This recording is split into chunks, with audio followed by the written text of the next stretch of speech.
What do you get when you throw two natural-born intuitive mediums together with a passion for animals and empowerment? Spirits, angels, and guides. Oh my. I'm empowerment medium Tara Diana. And I am intuitive medium Nancy Brady.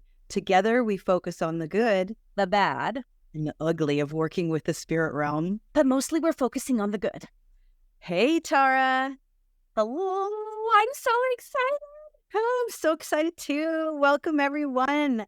This is the #1 first podcast of, and what's our name, Tara? Spirits, angels, and my guides. Oh my! Distracted already by the dog in the background. Hi, here we are. We are two mediums.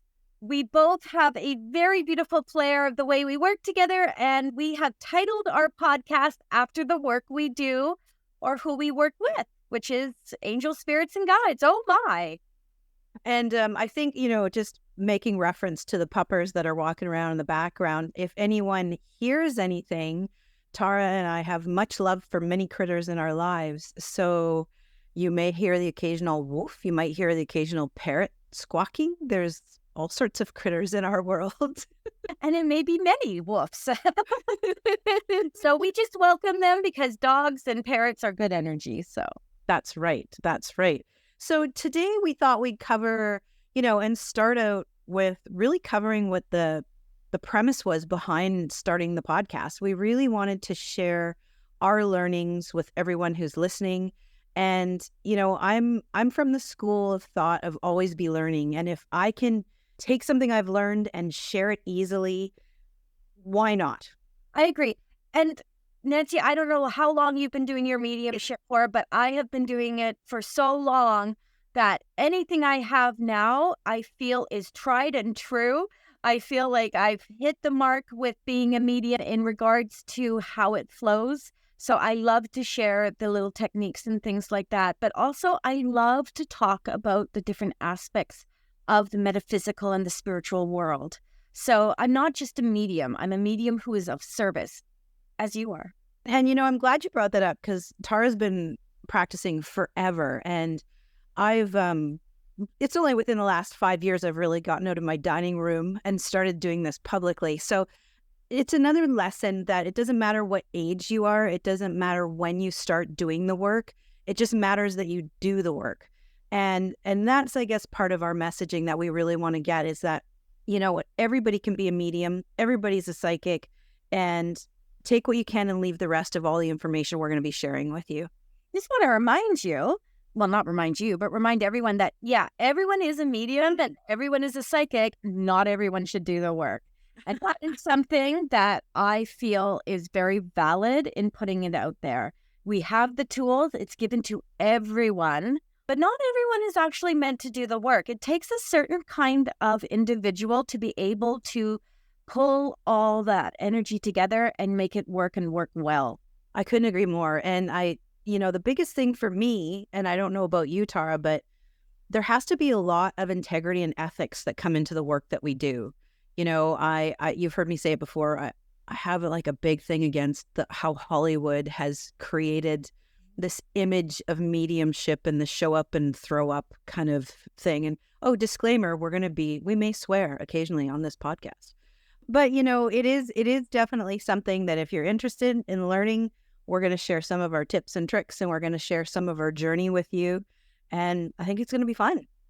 I think so too. And so let's start though with the whole concept of being a medium and spirits and angels and guides and, kind of what does that mean? If you're following anyone in the metaphysical spiritual world, you're going to know what a lot of this is. But this is our perspective of it. And let me tell you, like Nancy said, I've done this work for a very long time. I have come across many, many, many different people who do this work. And one thing that you cannot dispute is that we are guided by beings that choose to work with us.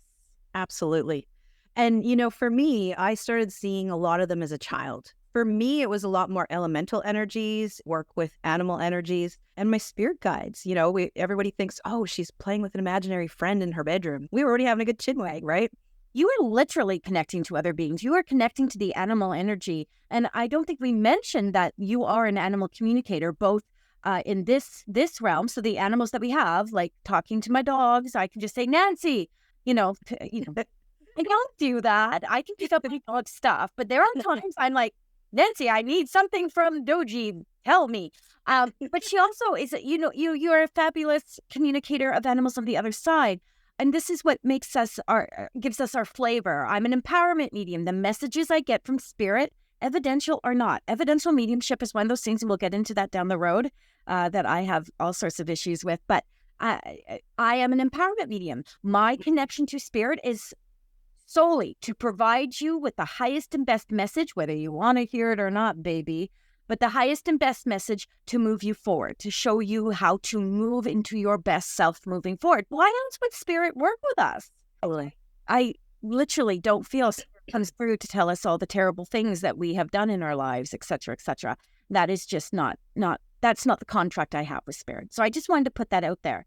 And Nancy, you have been talking to animals for a very long time. You are literally a Dr. Doolittle, right? Yeah. And it's, and the one thing I do love is when I do work with Tara, or I work with other individuals, or even when Tara and I are teaching, there's so many different unique people out there that do things differently. And so when you're working with spirit, it's so nice to not everybody should be craft dinner. Somebody needs to be penne and someone needs to be Alfredo. There needs to be all sorts of different options that, and you want to be your most unique you and do what empowers you the most, right? So what resonates you? So spirit, my guides, I have human guides. I have a lot of animal guides though. And I know for Tara, you probably are the same, but I have a spirit team. That's what I call mine, a spirit team. And when I learned who my spirit team was, I have several different kinds. So I have a whole I call them my familiars. So these are the animals that I work with, right? Badger, otter, these are my animals. And then of course I have my mediumistic guide, my master teacher, which is an ascended master. So I've learned who I work with and how I work with them. But as you just mentioned, everyone does it differently. So yeah, we are all so unique. But what the concept is that we all have a spirit team or spirit guides in some form. Absolutely. And so would you say, Tara, that you have a lot of angels that you work with? What's your experience with that? So the angelic realm and that's how I started all of this. So I had imaginary friends when I was little. I didn't sleep at night. And I'll tell you something, you guys, when your children come to you and be like, there's monsters under the bed, I'm scared, et cetera, et cetera. I didn't sleep through the night from the age of 4 to 12 years old. My parents took me to psychologists, et cetera, et cetera. I just didn't, because I was up playing with these people, these imaginary friends. Nancy, what the hell was the question? Well, the angelic realm, like, how you work with the angelic realm. So much fun for all of us. So the angelic realm. So when I first started, when I stepped out of my box, I connected to the angel cards. And this always makes me laugh. And someone's gonna do me dirty in the comments down here, but I've always had an issue with Doreen Virtue. I'm gonna do this because she was back when I first said, okay, I'm gonna present myself out there. I'm gonna put myself out there. I had some of her cards and whatnot. I wasn't focused on the mediumship aspect quite yet. I was kind of dabbling. And she was doing these workshops with James Van Praagh and all these people where they would fly in John Edward into town and do a 2-day angel card reading certificate. And all these people that were seeing me already as clients were like, oh, I'm an angel card reader. And these websites were popping up. And I was like, are you telling me that I've spent my whole life learning, developing, growing, becoming more, doing more, and I could have just taken a Doreen Virtue, 2-day class and become an angel card? So the angelic realm for me wasn't like that. It wasn't about cards. I dabbled in them. It was literally being able to sit in a quiet space and bring the angelic realm to me. And that actually was a form of me learning how to channel. I channeled the angelic realm. That's exciting. And that's, and it's something I have channeled, but it's certainly not something, and we can talk about channeling certainly on another episode, but it's not something that I've really deep dove into because of where I choose to work within my energy within the animal realm, right? Right. So it's a very different thing, and I love that. I love hearing all the different stories that come to you. I have to agree with you though. Like, I mean, just because you take a class on the weekend, it doesn't mean that you've done the work and suddenly you're certified, right? It's a lifetime of learning, in my opinion, and I'm always learning.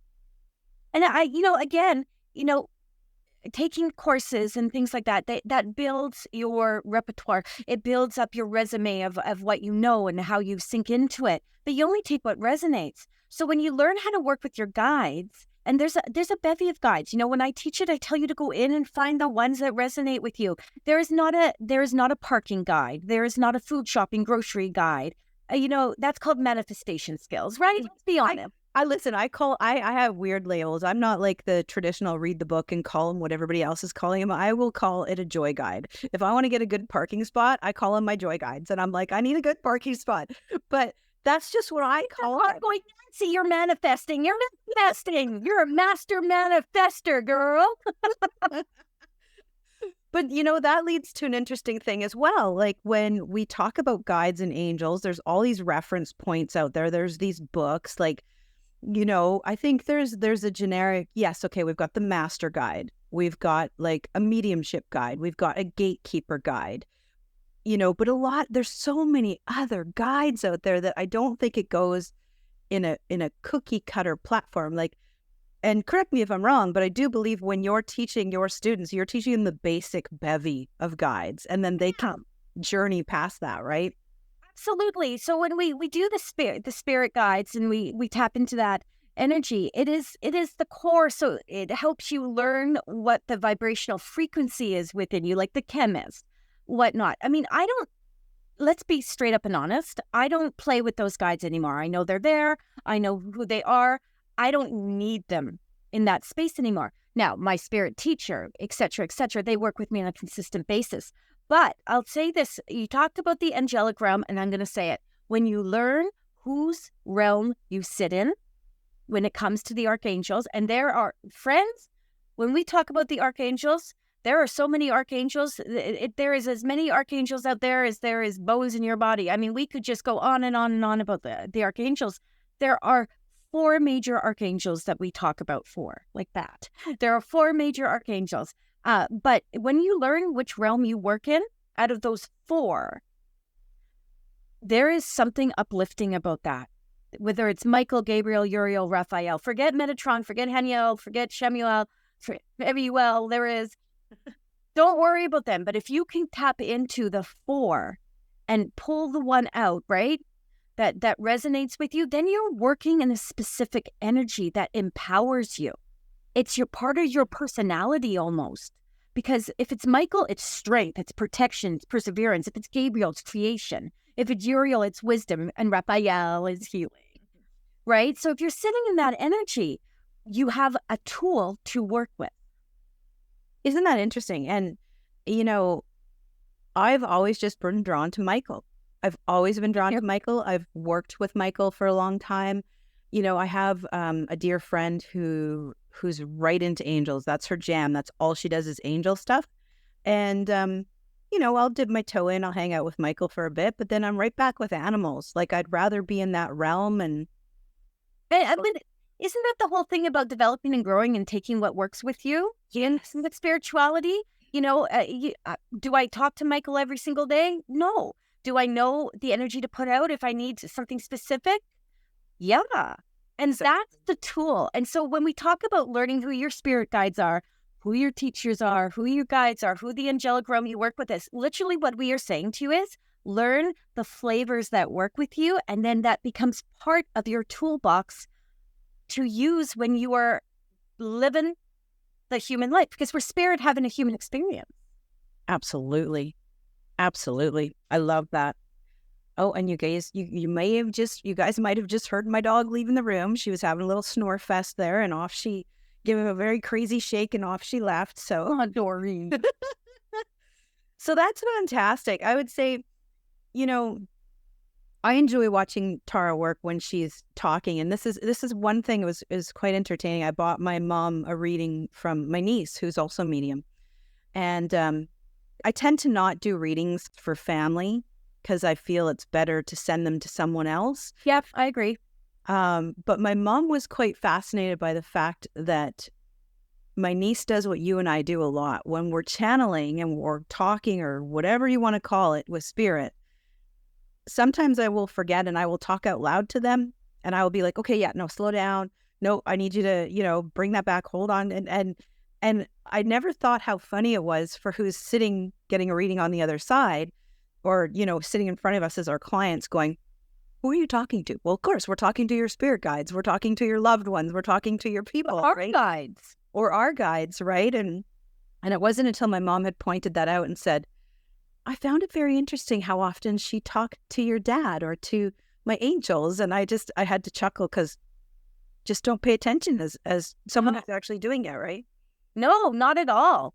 And here's a super cool thing about when we realize at a conscious level that we are communicating with beings that other people can't see. This includes loved ones too. We can put the loved ones in as well, right? People that have crossed over. But when we realize that we are consciously communicating with them, it's like just having a conversation with someone else. Now, I just want to clarify something. It is not like you can just ask them all these questions and they'll just answer you straight up like Nancy and I are talking. But you become so comfortable in your connection to spirit, to the angelic realm, to the ascended masters. You become so comfortable in that space that for you, it is like having that conversation. It's like, okay, hang on. Too many people talk to me at once. Diddy up here. Go into separate little spots. I'll get to you when I can. And they respect that. Totally. I think Tara and I recently took a trip to Sedona and it was quite wonderful because we went with these other lovely mediums and we went to the petroglyphs for the day. And there was one of the little ladies who used to live in the petroglyphs following Tara around. And, all of us, it didn't even faze us that Tara just started talking out loud to her. And she's like, oh, I have a lady here. Oh, you're sick. Oh, okay. And then she'd relay what they were saying. And we were all like, oh, yes. And of course, the guide was so excited that, we could deliver messages that he's like, what else is she so? Yes. She was like, no. And I was like, oh dear. Yeah. Yeah. Explain that a little bit. So when this woman was coming through, she was Indigenous and she was a lovely, lovely, lovely spirit, but she was a little ramped up. And in her language, he would say something, our guide would say something, and she would legitimately be like poking at me and say, and in her language, she would say, correct this or this, as opposed to what he was saying. And you have to give the message. Now, we were in Sedona. Let's be straight up. We were in Sedona. He was telling, stories out his wazoo about different things. Some of them were a little bit far-reaching, but he was doing his best to entertain us and whatnot. And in some ways, it's hard when you have a group of mediums or you have a group of people that are very spiritual and they connect to spirits, guides, helpers, keepers, all of them, because you can't necessarily pull one over on us. Do you know what I mean? Mm-hmm. And so when this woman was coming through in spirit and saying to me, please say this to him, he actually took it. You're not wrong. He was happy to hear it, which was cool. It was super cool. And it was even about, which I loved, about, so, the side of the rock, just to paint the picture, excuse me, had worn away different places where there was actually levels of housing. And so she was correcting on where some of the rooms should have been when he was calling it one style of room. And she's like, oh, no, that's this room. That's what we did in this room. And, even with some of the interpretations of some of the drawings in the petroglyphs, she was correcting on that. And it was very wonderful and heartwarming how he did take it. And he was like, okay, this was cool, right? Because as a human, as me being the interpreter, because as a medium, I'm the conduit, right? It was a little bit like, do I say anything? That's a nice ball game. Do I go in? But I generally find that when I receive something, it's with purpose.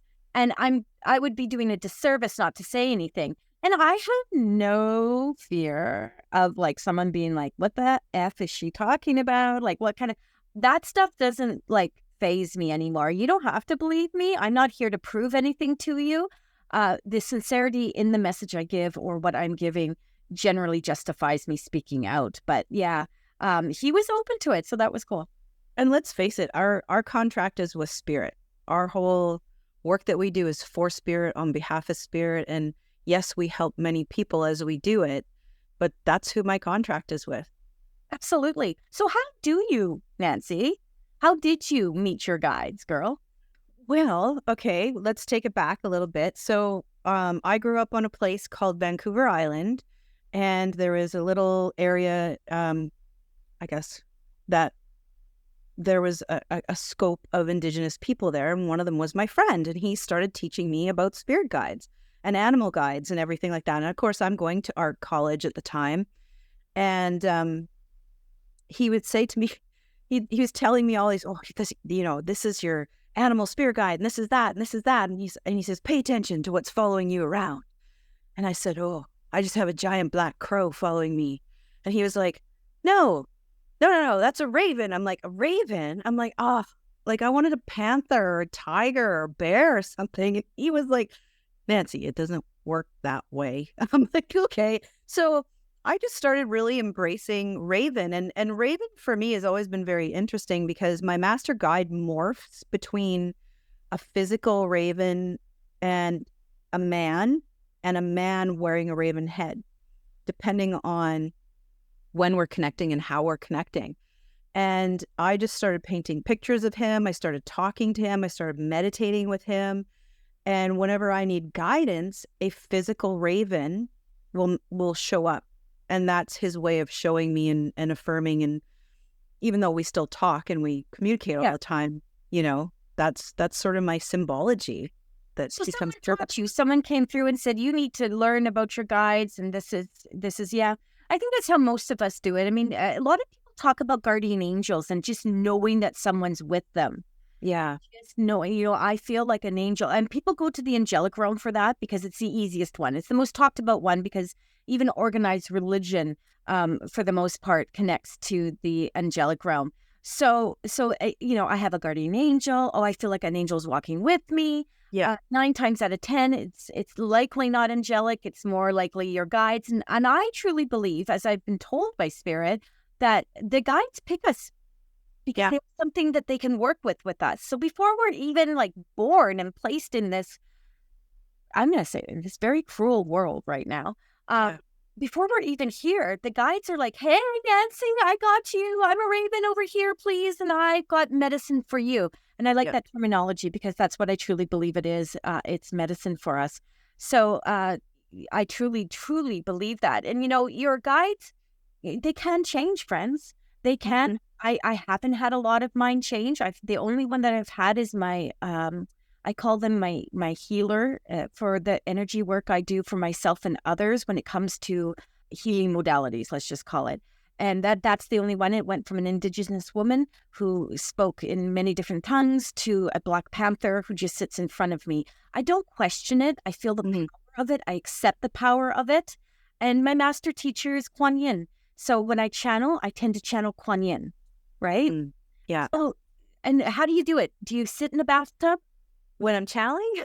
No, when you were reading it, it's a funny story because remember when we were chatting about this beforehand, you're like, well, let's do give them an exercise. And you said they can be sitting in the bathtub. And I was laughing because I'm going to tell you something here, guys. Here's a quick thing.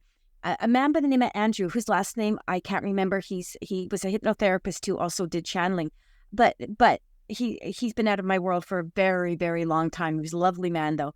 He told about this story about being in his bathtub and he was relaxed and he was laying there and his eyes were closed and he opened up his eyes and on the wall was a tiger's head. And it was reaching out towards him and it was mouth was open and it wasn't like trying to eat him in the bathtub. It was communicating with him and he was so stunned by this. And it was such a monumentous event for him. And he really dove into the tiger medicine and realized a lot of stuff about himself by that tiger coming through. That is a guide. That is a type of guide. Right? 100%. In the bathtub, Nancy. Well, I have to agree with you on all of those fronts. For me, when I'm doing the work, I have a lot of the same guides that have stayed with me as well. I have a lot that change and come in depending on the needs or medicine that I need at the time. I do have three consistent guides. Like when we opened up talking about, I've got my main guide. I've also got my mediumship guide and my gatekeeper. They seem to not really change. They seem to be the same. And usually, because for me, water's an amplifier, I find I've always been drawn to water. I love water. Even when I was on the island, I used to stand when there was huge storms and watch the water crashing on the break wall, and I just felt uplifted and recharged. So if there's any way for me to really get into something quickly, it's getting into a bath, getting into the pool, getting into a lake, or getting in, yeah, or getting into the forest. Like I really connect with trees as well. So if I'm around that energy, I find it amplifies and it lifts things up. For other people, it's just sitting in meditation I was or just going to say to you, if I was to recommend this to anyone who wants to, hey, I want to meet my guides, I would simply say, now I am not, and as we continue our series here, you're going to find this out about me. I am not a huge fan of meditation. I give a great meditation. I'll take you anywhere, baby. But for me to sit in it, it's just not my forte. And I don't believe that you have to have mindfulness and stillness and all these things to be in meditation. But I do believe that if you can find a quiet space, right, and just sit in that quiet space and trust a process. And I think we're going to talk about trust in our next episode too. It's going to be a fun for us. Trusting the process. If you can trust yourself to at least be open to receive, you will start to be able to bring in different guides, right? It's always nice to have someone kind of help you in that process, but you can simply sit down in a forest, in a bathtub, in a room back here, and, have a cup of tea with you and just be open. What am I feeling? Who's coming through? Is it a shadow? Is it a form? What is your name, friend? And of course, that will go into talking a bit about the trusting of the process, but beginners, that's the easiest way. And I know lots of people that have been doing this work forever, Nancy, that just slip into that state if they're going to open up to receive anything, including loved ones. 100%. And it just takes, like you said, practice and trust, right? I think you and I both are the same. We're both too kinetic to sit still for that long. No. There is a ton of really great guided meditations on YouTube as well for if you really want to sit down and meet someone, put some beautiful music on, whatever it is that helps you get in that just chill moment and just be open. I always suggest to people too to have a journal and write your experiences, because as you progress on this journey, we often tend to forget the things that were so epic and exciting when it first happened. Absolutely. Right? Journaling is bar none the best tool to document and date everything. Yes. Like for real, date it and be able to go back and be like, damn, I met, so-and-so guide or so-and-so angel on the 27th of March in, 1972. And here we are, now, and I've got a new message from this individual. Those are fun things to do. Mm-hmm. And it's not just about meeting your guides so that you can get this wisdom and this knowledge. It's about taking yourself to a new level with all the tools that you can easily and effortlessly use. 100%. And I say this all the time, and I think you say this too. We are built with this inner GPS and this connection to the divine. So why would we not use it? So you don't, people who are listening, they don't have to do what you or I do. But why would you not tap into that inner wisdom that we have within ourselves, the connection we have to these loved beings, and say, hey, let's make life a little bit easier, because life isn't meant to be hard. It's meant to be lived. It's meant to be experienced. But if you ask for your help from a little bit of your guides, a little bit of your loved ones on the other side, it can be made a little bit easier with the lessons we're here to learn. Absolutely no lie detected. It's spirits, angels, whatever you choose to work with, loved ones. It is all about the connection and what you get from it. And if you have to work hard to get that connection, sometimes you have to unravel a whole lifetime of preconceived notions and teachings that, really aren't yours. Mm-hmm. Patience. I think that's a whole other episode. We need to talk about religion and unraveling a lot of that to get to a place of that spirituality, of the preconceived notions. Because I know, for myself, I was raised Roman Catholic, and I had to unpack a lot of those beliefs, because my whole life it was like, no, there's something more, right? There's something more. Yeah, wait till you get me talking about religion. That's we may lose the few viewers we'll have. Anyway, It's all good. It's all good. It's part of everyone's journey. We have to all learn that. I think, when I was in university, the best thing I ever did was take a religious studies class, because it realized that everything came back to one belief. yes, And that was that there's something bigger than us. There's the universe, spirit, God, Allah, whatever you want to call it. It's out there. And we call it the one consciousness and spirituality. yeah, yeah. So on that note, I think, Miss Tara, we should wrap it up. And next time, Tara already alluded to it, we're going to talk about trust and the development path. I want you guys to come back for that one. If you come back for anything, come back for that one. Because the trust is the number one thing that stops people in their tracks from progression in their spiritual journey. Straight up. Nancy? I get 100% on that. Yes. Okay, we're good to go, guys. We'll back to you next time. I'm Tara Diana.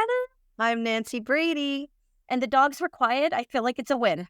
It was a win. Have a great night, everyone. See you.